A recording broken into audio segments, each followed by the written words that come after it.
Bonsoir à toutes et à tous. Montrer les dégâts qu'occasionnerait la future ligne à grande vitesse entre Bordeaux et Toulouse et Bordeaux-Dax à Bernos-Bolac en Gironde. Les opposants au projet ferroviaire organisaient une balade le long du tracé pour sensibiliser les riverains. Jean-Pierre Stahl, Guillaume Doquet. Une balade naturaliste très suivie. Ils sont près de 300 cette fois-ci à y participer pour voir les dégâts que pourrait occasionner le tracé de la LGV. Ça va être une énorme perte pour notre environnement, notre écosystème. Il y a 15 jours, il y avait 100 personnes, là il y en a quasiment 300. Donc voilà, il y a une prise de conscience. Si le projet paraît ficelé, eux souhaitent le détricoter. Avec des scientifiques de l'INRAE, ils veulent montrer que la biodiversité et la forêt de hêtres entourant le Ciron seront bien perturbées.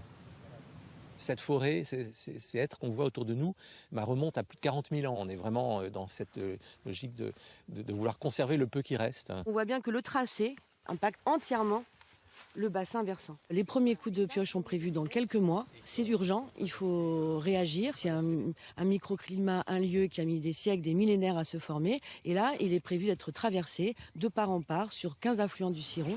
Bernos-Bolac, au cœur du triangle ferroviaire. C'est ici que devraient se rejoindre les lignes Bordeaux-Toulouse et Bordeaux-Dax.